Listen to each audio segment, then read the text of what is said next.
So when we talk about Kanban, on the other hand, it's a process. So we remember we're talking about product and process.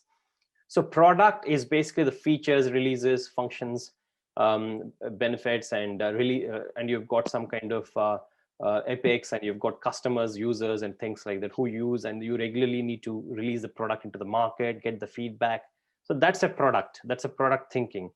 Whereas process is about the flow of things, is about how things move from one point to another point, one stage to another stage, one aspect to another aspect. So the way it structures is the reason why I separate this out. It's not actually given anywhere, but I'm telling you that a process in that to that extent is basically the customer. For example, customer relationship management is a process, it's not a product. Though you've got a CRM product which you can use to like your Sybase and things like that. I think there is not Sybase. There are some lot of CRM products out there. Salesforce, for example, is a product. I was just about to say, what is Salesforce for you? Yeah, that's a product, definitely. Salesforce is actually a product to help manage the customer and deliver the customer relationship management as a solution. But so Salesforce is also a product, but also a service, right? Yeah. Salesforce has actually turned into a service now because it has got too complicated. Now they've got a cloud service all by their own self. Now they've turned into a service as well. So it's a platform as a service, PaaS as they say. But underlying, you still have got many ways, right? Salesforce is not the only way you can actually manage your customer relationships. You have got 1,000 ways. In fact, you can do it just on the back of a paper. Right, customer name, and then on the using Excel sheets or Word document, you can still do that. That's what people have been doing for ages. But Salesforce came in, and then they actually kind of gave a different way of doing the same things in a faster, in an easier way. So the CRM is a process. So when you talk about a process, it's about the flow. It's about how things go from different stages.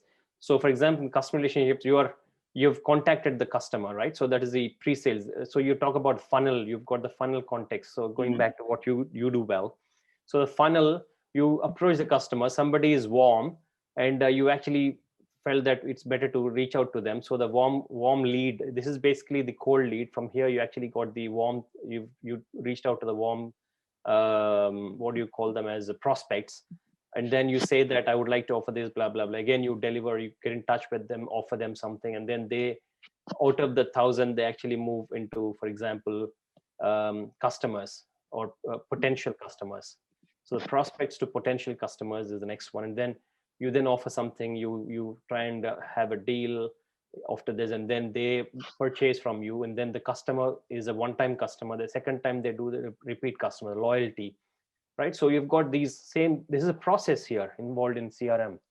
It's a process that it's a flow of things that is moving from one stage to another stage, whether it is an order, whether it is a proposal that you have sent to them, an RFP from your side, they gave a proposal, and then you're actually working with them, and then you've got the purchase order. From there, you've actually got the invoice, and from there you've got the first contract, second contract, third contract, and become a loyal customer.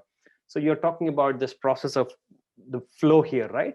So this is a process, and Scrum wouldn't fit there in the context of you don't have a product releases and things like that to be developed there unless you have a solid product there to address that process. Then you can use Scrum.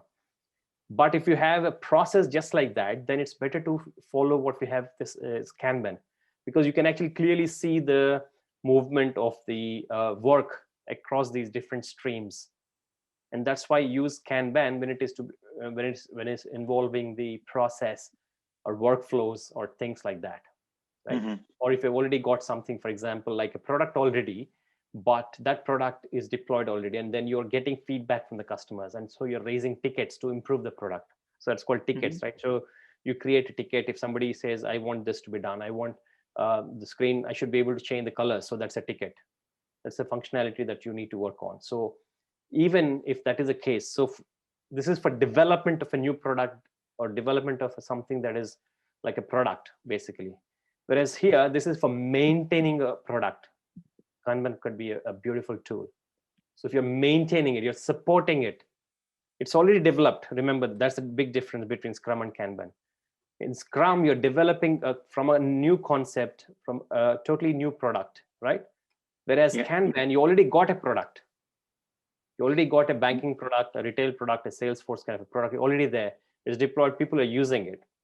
Now, if you want to improve it, if you want to kind of re-engineer, improve, or continue supporting the product, then you can use Kanban, because you can say how many tickets have been raised by the customer by customers in the last, let's say, 1 month. You've got 50. Out of those 50, how many tickets are done? What are the stages of tickets, right? 50 tickets, 30 are in the to be done, and then about 10 of them are in doing your working in progress is there happening on that. Then another 10 are basically done. So this gives you the kind of framework of how work can move through the flow, right? So that's why Kanban is a beautiful tool for supporting the products. Or if you've got processes, that's a beautiful tool to implement for the processes there. Yeah, did you get the difference now? Yeah. That's important. Okay. And you've been there, we've been there, done that. So again, it's the same. Don't worry too much about the detailing of this. Again, the Kanban board, you structure the whole work into these different streams of activity, and then you move the work. So that's how they actually move the work, and you can have for the teams and everything else. So everything is pretty much the same.